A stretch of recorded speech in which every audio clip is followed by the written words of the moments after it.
Peripheral blood. Here we can see a smear of human blood as is depicted in the atlas. A common cell you will see is a neutrophil. There's another one there, kind of grayish cytoplasm.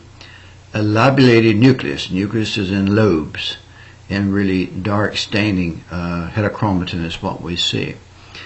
Another popular cell is a lymphocyte, which is mostly looks spherical with a little bit of cytoplasm around it. Also, we see an eosinophil, which is similar to the neutrophil, other than it has these other granules, eosinophilic granules. In contrast to the eosinophil, we see the basophil. The basophil has blue granules, very large granules, kind of like the eosinophil, but it has the blue granules, and also it's hard to see the nucleus of a basophil because the granules do not lay to the side as they do in the eosinophil. The granules are actually above the nucleus, and it impeding us having a clear view of the nucleus. A couple more lymphocytes, and here we see a monocyte. Now, a monocyte is a cell that's in blood that makes a macrophage eventually, but it's a cell in the blood. And so we can see those here: eosinophil, basophil, monocyte, lymphocyte, and then again we can see a hieroglyph of a drawing. A neutrophil that has granules inside there, a lobulated nucleus, eosinophil with big granules, basophil with big blue granules, and some granules are above the nucleus, as you see, which impedes your view of the nucleus. Lymphocyte and monocytes, as we see there. Now, if we look at those in human blood, this is white blood cells in blood, we see the eosinophil. See the big eosinophilic granules. In contrast, we see the basophil with the granules. You can see where the nucleus is down there and below, but the granules impede our view of it, of the nucleus. It is a lobulated nucleus and big blue granules. In contrast, a neutrophil has a lobulated nucleus, as you see there. It does have granularity, but the granules are much smaller than that of the eosinophil or the basophil. Then we have a monocyte, mostly euchromatic nucleus, a lot of cytoplasm associated with it, and a lymphocyte, mostly spherical. It looks spherical at light microscopic level at least, and then we have a small rim of cytoplasm around it. And so in comparison to our drawing, these are neutrophils, eosinophils, basophils, lymphocytes, and monocytes. So if we look at one of our slides, 113, and have these slides up here as a reference, we can see that these cells here are indeed neutrophils, monocyte, and then these guys are lymphocytes. Three more neutrophils here. So if we look at the human blood and sizes of things, you see that the red blood cells are the smallest. But of the white blood cells, you got the neutrophils, the monocyte, eosinophil, basophil, about the same size, and they're larger than is a lymphocyte, except when you have a large lymphocyte. Sometimes a lymphocyte can be quite large. And the smallest formed elements would be the platelets, and here we see platelets. So we see lymphocytes, neutrophils, monocytes, eosinophils, basophils, and the different components there. Look at 110 again. Again, use this as a reference. We have the a monocyte, neutrophils, lymphocyte, neutrophil, maybe large lymphocyte, another neutrophil. In this slide, we see three neutrophils. Not sure if that's a eosinophil. I'm not sure. Certainly, those are three neutrophils. Another two neutrophils and a basophil. So we see a basophil there with the granules hard to see. Here again, we see two cells, lobulated nucleus, both of them. This is eosinophil and a neutrophil. Slide 113, another monocyte in through here and there. Lymphocyte, neutrophil, and we can see some little small things in here which are the platelets. Another monocyte, a nice monocyte here. lymphocyte red blood cells, and the smaller units here we see are indeed platelets. Neutrophil, monocyte, lymphocyte. And if we look at the lymphocyte in a carbon replica transmission electron microscopy, we see there's a light view, there's another light view. This is a lymphocyte, little rim of cytoplasm around it, big nucleus, mostly spherical. In the nucleus, we can see the nuclear envelope, the outer membrane, the inner membrane, and we can see nuclear pores. We can see nuclear pores, one of the things that we're supposed to see today.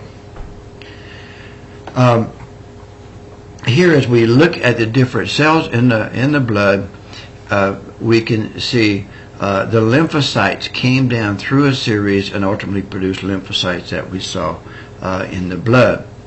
Also, we can see the red blood cells coming down through here, losing its nucleus, and then end up to be erythrocytes. In contrast, we have the monoblasts, which give you promyelocyte, and then these cells would either make the eosinophil, neutrophil, or basophil. All those cells are from the same lineage of cells. The first ones of these cells are spherical. These are more oval in shape, more so than what's depicted here.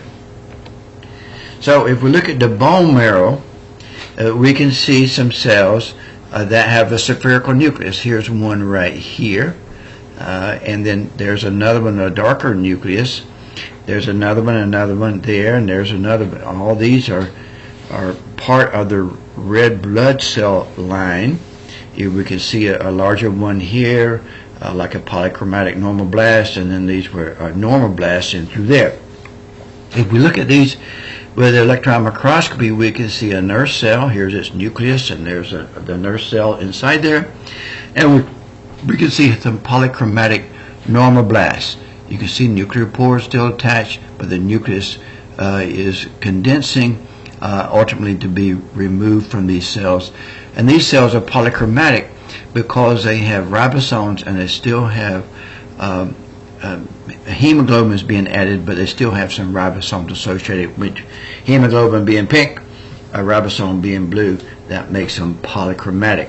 As you get on down further, the ribosomes have been reduced, and you have the orthochromatic normoblasts like we see here and here.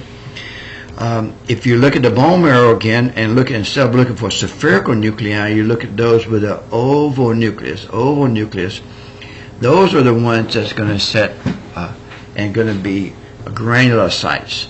So you can see an immature one here, immature one here, and this is more mature, and finally you get some mature neutrophils that we see here.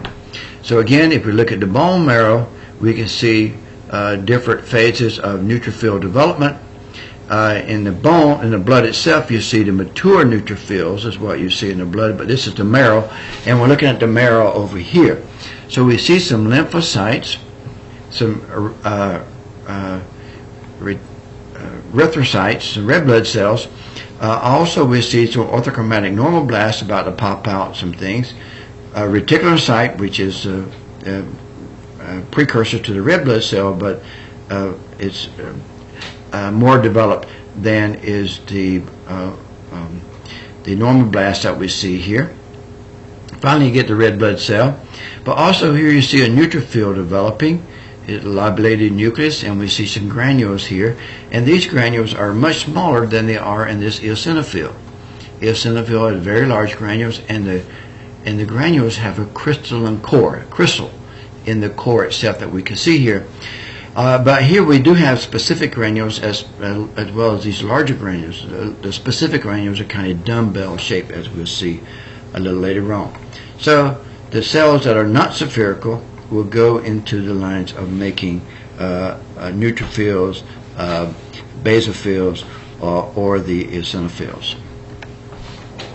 And here we can see another electron micrograph showing a neutrophil being developed, a nurse cell into there, another neutrophil. We can see the specific granules, the dumbbell shaped granules, and an immature one again starts out with an oval nucleus, and then it becomes a lobulated nucleus. Now, in contrast, if it has these big blue granules, and we can see them here, big granules without a crystalline core in this cell, this is a basophil. So if we EM8F, you see a host of white blood cells. Lymphocytes are more popular in through there. We can see various lymphocytes. There's also a monocyte, has lots of cytoplasm, a euchromatic nucleus with some heterochromatin around the edge. And then we see several neutrophils, because that's what's in blood. We can see several of these neutrophils inside there. We also see some platelets as well. A higher mag of that showing you the monocyte with all the organelles ready to make a macrophage. And then these cells are neutrophils. There's a neutrophil here, here, here, here. You can see the lobulated nucleus. And these three are lymphocytes. Even though they look round, they're really not round at all, as you can see. Here another one showing you the specific granules. The dumbbell-shaped granules are the specific granules in the neutrophil. If we look at a cardiac stomach with a chronic infection, we can see lots of white blood cells. If there's a higher mag of the view showing you a lot of plasma cells as well. Plasma cells will be producing antibodies, of course, be drawing and helping the neutrophils eat up the cells. And here we can see a blood vessel, and in the blood vessel you see a lot of cells that are marginating.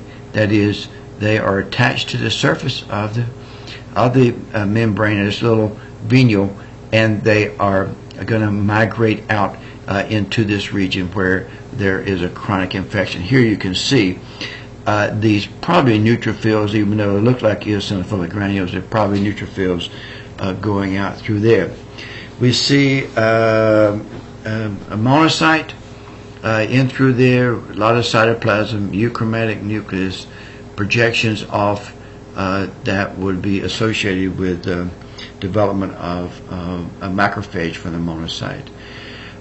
This slide 432 is one of the lung, and also is the animal has been fed the carbon such that the macrophages have picked up colloidal carbon, and we can see the macrophages in the air spaces there where they have action. So that's monocyte gives rise to a macrophage, and then one of the macrophages are going to be in the lung. We can see another one here. Very important function of these cells.